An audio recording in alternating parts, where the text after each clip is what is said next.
just a quick one. I've been thinking about the phoenix phenomenon.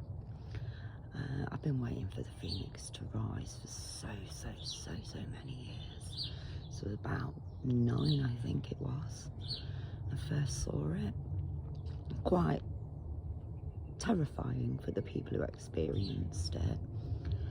Apart from the ones who were laughing and sailing and joyfully going about the business. So I was thinking, I think today might be a good time, you know, to talk about some of my theories. Or maybe just one of them. Yeah, maybe just one of them. So, we've got this one.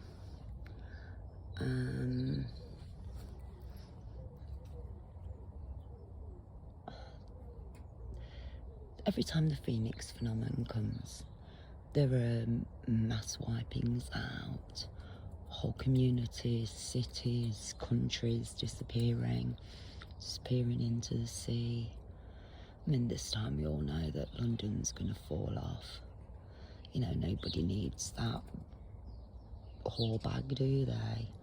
Who needs that part of it? You know, Rome's going to be disintegrated. We're going to have Rome, R-O-A-M instead of R-O-M-E, where all the roads lead to hell, fucking highway to hell. Oh, I swore. I've got to stop doing that. But these places, so Australia for instance, right, it's been secluded, well, forever I think, until this time around. They're pretty much owning everything now, controlling everything. You know, there's Uluru in the centre where they say nobody really lives.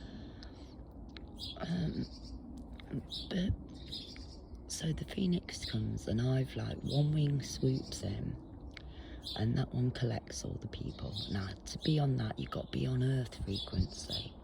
Do that kind of a difficult thing.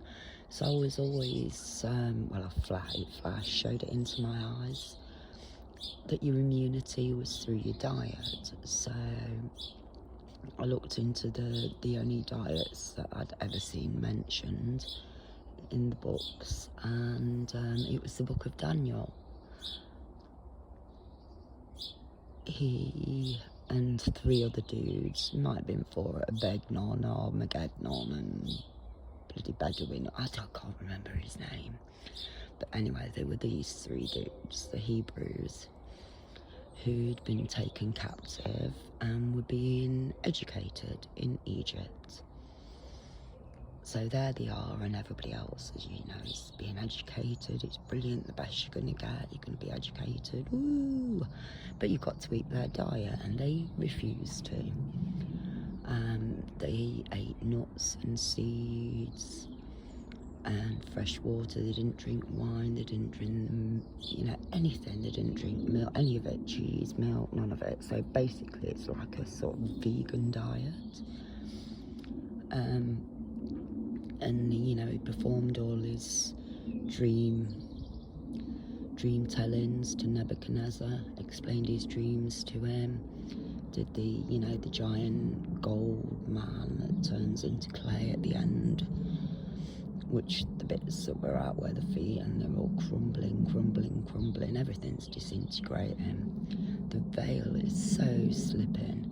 People are experiencing weird things every day, but the thing about it is they're dismissing them. So right, so say somebody told me this bird walked up to them and spoke to them, yeah, and then this bird walked off, right? So this person had a conversation with the bird, right, and they've dismissed it, right? There's nothing to it. Like, do you know, how can you dismiss that? It's just beggars belief. You know, nature's all around you, begging you to slow down and talk, begging you to share your time. They'll take away all your stresses, the trees. Smell the flowers, smell the herbs. These are actually radish flowers. Beautiful, aren't they? I grew radishes last year, and it got really hot and they went to seed, so I let them go to seed.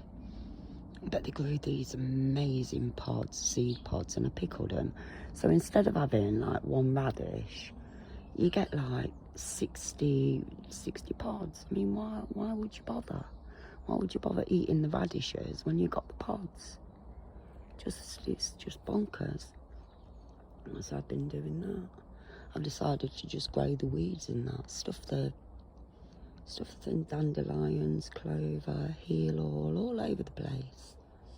I'll show you when I've finished tidying up, so you don't trip over a dog toy or a football, or a plant pot, or a lump of wood, or a slab, or a lawnmower. You know, there's like an obstacle course in this garden. These are off my wedding cake. Me and my husband, he's, God rest his soul, is that what you say? Yeah, he died a long time ago when my son was 3. And we got these the week before we got married, in 2-piece slot machines. This was off a cake.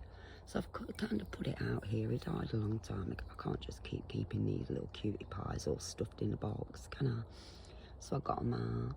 My friend bought me this, like peacocks. Well pretty. I had a big bird table in, but somehow I dropped a rock on it. It was a big crystal that was charging on the windowsill, and it got knocked off by the cat and it broke. But anyway, yeah, I'm gonna finish now, and I'm just gonna go on and I don't know what I'm gonna do. Might go and have a cup of cacao. Nice cup of cacao, and sit under a tree. It's a nice willow I like. Right, so, oh yeah, the red dust, I didn't mention that. So I was thinking, so we all know that these cycles and the endings, it happens, who knows what timings they're on. Jason Brashears of Arcades has done a chronic on. Even though I don't understand numbers and days, I can't even tell time, for God's sake, do you know what I mean? I'm not.